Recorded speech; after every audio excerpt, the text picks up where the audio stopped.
Assalamualaikum warahmatullahi taala wabarakatuh. Kita kembali bersambung dalam perjumpaan untuk kali yang kedua. Untuk kali ini sebenarnya saya nak mengupas kepada anda akan ilmu yang dibawakan dalam analisa rahsia kuasa 99 nama ini. Ilmu ini sebenarnya ilmu lama, bukan ilmu baru yang saya temukan. Ilmu ini adalah ilmu yang telah dibawa sejak dari zaman Ibnu Arabi lagi. Saya hanya mengenengahkan semula ilmu ini setelah saya jumpa ilmu ini pada tahun 2008. Saya peroleh ilmu ini daripada seorang guru yang mengajar tentang tauhid kepada saya. Dalam melalui ilmu ini, saya tahu bahawa Allah itu ada terlalu dekat dengan kita dan sentiasa ada bersama dengan kita. Kita sebenarnya yang terhijab dan menghijab diri kita daripada melihat akan Allah Subhanahu Wa Taala. Kita lupa akan perjanjian yang kita buat untuk mencari dan mengenal Dia.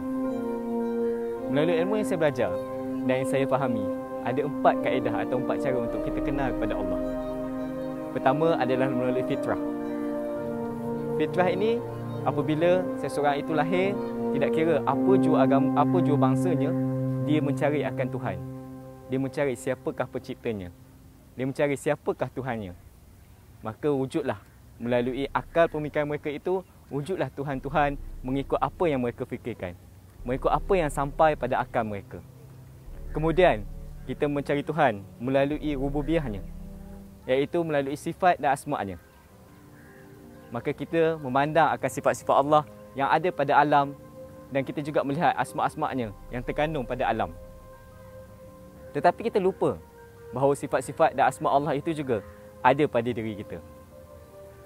Secara zahirnya, sifat-sifat Allah ini ada pada diri zahir kita, iaitu di mana kita ada 7 sifat makni, iaitu qudrat, iradat, ilmu, hayat, samak, basar, kalam. Apa itu qudrat? Qudrat adalah tenaga kita. Iradat adalah kemahuan kita. Ilmu adalah apa yang diilhamkan kepada kita. Hayat, nafas kita, kehidupan kita. Samak, pendengaran kita. Basar, penglihatan kita. Dan kalam, kata-kata kita, sebenarnya adalah hak mutlak milik Allah Subhanahu Wa Taala. Kita dipinjamkan untuk menzahirkan akan Allah Subhanahu Wa Taala itu sendiri. Itu secara fizikalnya yang saya panggil ia sebagai hardware.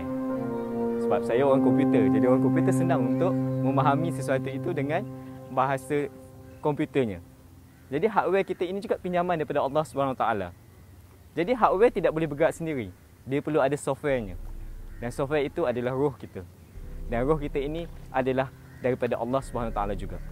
Dan di dalam roh inilah sebenarnya terkandung asma'-asma'nya.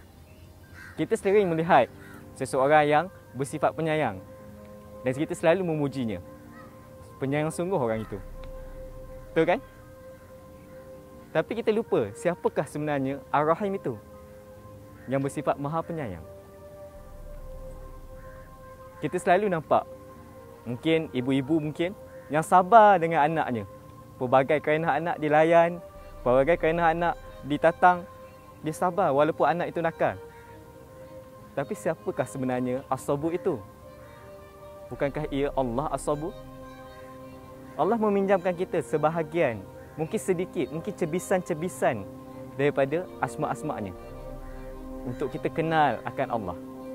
Itulah yang kita kata kita kenal Allah melalui rububiyahnya. Ketiga, kita kenal Allah itu melalui uluhiyahnya. Dan yang keempat, kita kenal Allah melalui ubudiyahnya. Saya tidak mahu kupas elemen yang ketiga dan keempat, iaitu tentang uluhiyah dan ubudiyah. Cukup kita tahu tentang fitrah dan juga tentang rububiyahnya. Dan untuk mengenal Allah itu melalui rububiyahnya, maka sebab itulah kita adakan analisa rahsia kuasa 99 nama untuk mengupas apa sebenarnya asma'-asma' Allah yang telah diinstalkan, yang telah dimasukkan, yang ditiupkan ke dalam diri kita. Agar dengan itu bukan sahaja kita kenal akan sifat positif yang ada pada diri kita, kebaikan-kebaikan yang ada pada diri kita, tetapi juga membantu kita untuk mengenal siapa sebenarnya Allah Subhanahu Wa Taala.